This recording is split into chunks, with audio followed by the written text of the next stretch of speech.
49 అంటే సంతానం, 49 అంటే సంతోషం. 49 ఆంధ్రప్రదేశ్, తెలంగాణ. నమస్తే గురుగారు. నమస్కారమ్మా. గురువుగారు, చనిపోయిన వాళ్ళ ఆత్మ అనేది కొన్ని రోజుల వరకు మన మధ్య తిరుగుతూ ఉంటుంది, మనం చేసే కార్యక్రమాలన్నీ వాళ్ళు చూస్తూ ఉంటారు అని చెప్పి పెద్దవాళ్ళు చెప్తూ ఉంటారు. అదంతా నిజమైన గురువుగారు? అసలు ఎన్ని రోజుల వరకు ఆత్మ మన మధ్యలో ఉంటుందంటారు? చాలా చక్కని ప్రశ్న వేశారమ్మా. ముందుగా శ్రీ మహాగణపతి దేవత చూసే వీక్షబంధువులకు అందరికీ నమస్కారం. ఆత్మ అనేది ఎప్పుడైతే కూడా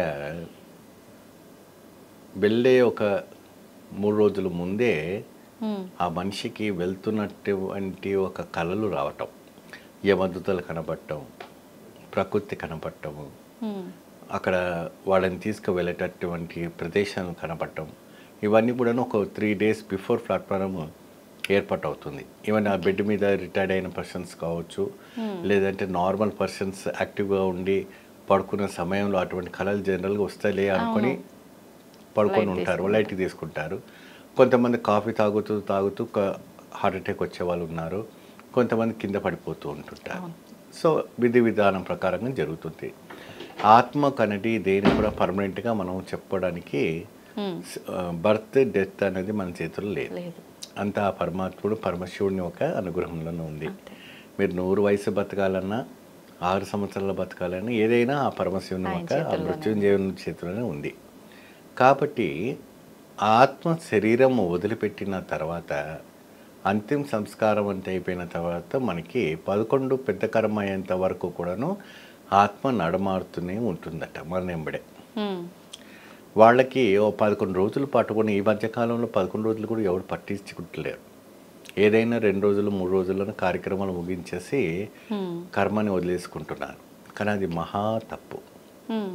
చాలా ఎంత బిజీ షెడ్యూల్ ఉన్నా, ఎంతటి పెద్ద అధికార పదవిలో ఉన్నా, కర్మ అనేది వారికి మోక్షము స్వర్గానికి పోయేందుకు కంపల్సరిగా 11 రోజుల పాటు కూడాను మీరు వ్రత నియమాలు ఉండవలసిందే.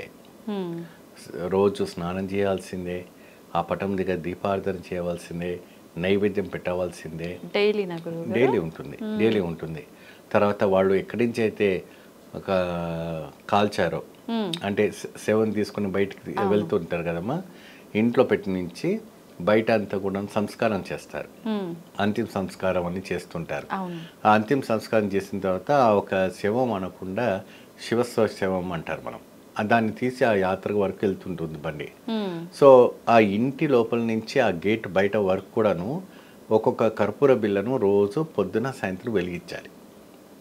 ఈ శాస్త్రం ఎవరికి తెలియదు. ఎందుకు అప్పుడే ఈ ఒక 11 రోజులు వెలిగిస్తే మీరు వెళ్ళవలసిన వంటి దారి స్వర్గానికి అని మనం ఈశాన్యం వైపుకు పెట్టాలి. అలా పెడితేనే ఆ ఆత్మకు ఆ దారి చూపిస్తున్నట్టుగా మనకు తెలుస్తుంది. రాత్రి వేళలు కూడా స్నానం చేయాలి, అదే బట్ట కట్టుకోవాలి. ఎప్పుడైతే 11 పెద్ద కర్మ అయ్యేంత వరకు కూడాను అదే, అది స్త్రీ కావచ్చు పురుషు కావచ్చు ఎవరైనా, ఆ ఇల్లు కూడాను పరిశుద్ధంగా ఒక మనం ఏ విధంగా అయితే వ్రతం ఉంటామో ఆ రకంగానే దీపారాధన చేస్తూ రోజు అగరబత్తి పెడుతూ ఆ పటము దగ్గర మీరు తాగే వంటి టీ కావచ్చు, పాలు కావచ్చు, ఆవిడ గారు నిత్యావసరాలు ఏమైతే ఉపయోగించుకున్న వంటి ఉంటుందో ఆ అవసరాలవన్నీ కూడా అక్కడ రోజు పటం దగ్గర పెట్టాలి. ఆ ఆత్మ ప్రతిరోజు కూడాను అది స్వీకరిస్తుంది. మీరు ఎప్పుడైనా గాజు గ్లాసులో ఆ పటం దగ్గర నీళ్లు పెట్టండి, మీరు ఒక హాఫ్ డే తర్వాత చూసిన తర్వాత గ్లాసులో నీళ్ళు ఆఫ్ అయిపోతుంది. ఎవరైనా పెట్టండి, దానికి పెద్ద మెరాకిల్స్ అవసరమే లే. అది ఒక అద్భుతమైన వంటి మహిమ. ఊరికే లైట్ లాగా బుగ్గలాగా పెట్టేసి ఆ పటం దగ్గర పెట్టకూడదు, నీళ్లు పెట్టాలంట. ఆత్మ ఎప్పుడైనా కూడా తాగుతుంది అనేసి. సో పోయిన తర్వాత కూడా మీరు పెట్టవచ్చా అంటే నిత్యంగా వాళ్ళకి పితృదేవతలే అంటారు, కానీ పితృదయాలు అన్నారు. ఏమండి, పితృదేవతలు. వాళ్ళ తర్వాతనే మనకు దేవుడు అనేది వచ్చింది. వాళ్ళకి మనకి సృష్టి చూపించింది, దైవాన్ని చూపించింది, ఈ యొక్క ప్రపంచాన్ని చూపించిన వాళ్ళే పెద్దవాళ్ళు, పితృదేవతలు. కాబట్టి రోజు నిత్యం దీపార్థన చేయాలి. రోజు దీపార్థన చేయటం వల్ల కూడా చాలా అద్భుతమైనటువంటి ఫలితాలు రావటం జరుగుతుంది. అయితే ఇది 11వ రోజు 13 రోజుల వరకు పెద్ద కర్మ అయ్యేంత వరకు కూడాను ఉంటుందని ఒక ఇతిహాస పురాణాలు మనకు చెప్పబడుతున్నాయి. ఓకే. అయితే ఈ కార్యక్రమాలు అన్నీ అయిపోయిన తర్వాత కూడా రెగ్యులర్గా మనం పెట్టొచ్చా గురువుగారు వాళ్ళకి? ఇప్పుడు పెద్ద కర్మ అయిపోయి అస్థికలు అంటే ఇదివరకు పూర్వం అనేవాళ్ళు ఆ అస్థికలు ఆ ఊరు పులిమేర దాటకూడదు, అవును. ఆ ఊరి పులిమేర దాటకూడదు, ఆ ఊరిలో ఉన్నటువంటి చెరువులోనే అస్థికలు కలిపితేనే ఆత్మకు శాంతి హరిస్తుంది అనేసి అంటారు. కానీ ఇప్పుడు అందరూ కూడాను ఏంటంటే గంగాలో కానీ, గయాలో కానీ, గోదావరిలో కానీ, కృష్ణంలో కానీ, బాసార్లో కానీ అటువంటి ఒక పుణ్య నదుల్లో తీసుకెళ్ళేసి అస్థికలన్నీ కూడా నిర్మాణం చేసేస్తారు. చేసిన తర్వాత వాడికి మోక్షం కలుగుతుంది. మోక్షం కలిగిన తర్వాత నాకు మా వారసులు అన్ని విధాలుగా మాకు చేసి పెట్టారు కాబట్టి నేను తృప్తిగా వెళ్తున్నానని చెప్పి ఆ ఆత్మ అనేది సంపూర్ణంగా వెళ్ళిపోతుంది. సో ఈ విధానంగా ఈ విధానంగా చేస్తే తప్పకుండా ఆత్మకు పరిపూర్ణ తత్వం కలుగుతుంది, మీ వంశధారకం కూడా బాగా అభివృద్ధి అవుతుంది, ధనప్రాప్తి కూడా కలుగుతుంది. ఎప్పుడైనా కూడా 11 రోజులు కర్మ చేయకుండా 3 రోజులు 1 రోజులో చేసి చేతులు దువ్వులుకొని మీరు ఫ్లైట్లో వెళ్తామంటే ఆత్మ మిమ్మల్ని వదిలిపెట్టదు, అది మహాశాపంగా మారుతుంది. అంటే ఆత్మ వెళ్ళిపోదా గురువుగారు? ఎక్కడ వెళ్ళిపోతుందండి? 1 రోజులో 3 రోజులు మీరు ఒకటే రోజులు అన్నీ చేసుకోవాలి, నాకు టైం లేదు నేను వెళ్ళిపోవాలంటే ఎట్లా అవుతుంది? ఇక్కడ విధానం ఉంది, విధి విధానం ఉంది.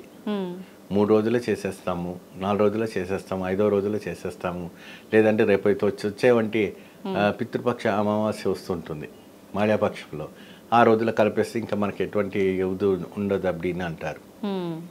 ప్రతి నెలకు అమావాస్యకు వాళ్ళకి మనము భోజనం పెట్టాలి, చనిపోయిన తర్వాత కూడా. ప్రతి సంవత్సరం తిథికి పిండ ప్రదానం ఇంట్లో కంపల్సరీ పెట్టాలి, అది సత్యం, పునర్వసత్యం. మీరు బతికున్నంత వరకు వాళ్ళకి పిండ ప్రదానం పెట్టాలి, అది మీ ఇంట్లోనే పెట్టాలి. లేదా ఎక్కడైనా ధార్మిక భవనం లేదా ఏదైనా ఆలయం లేదంటే ఏదైనా ఒక కాశీ క్షేత్రం, కాశీ, గయా, అయోధ్య, మళ్ళీ అనేక రకమైనటువంటి పుణ్యధామాలు వచ్చేసి వాళ్ళకి బోనస్. మనం అక్కడ పిండ ప్రదానం పెడితే బోనస్. కానీ ఇక్కడ మాత్రం ఇంటి దగ్గర మాత్రం ఖచ్చితంగా మీరు పిండ ప్రదానం పెట్టివ్వాల్సిందే. ఓకే, అది ఎట్టి పరిస్థితిలో అప్పుడే మీ యొక్క వంశం అభివృద్ధి అవుతుంది, ఆత్మ కూడా ప్రశాంతత కలుగుతుంది. ధన్యవాదాలు గురుగారు. నమస్తే.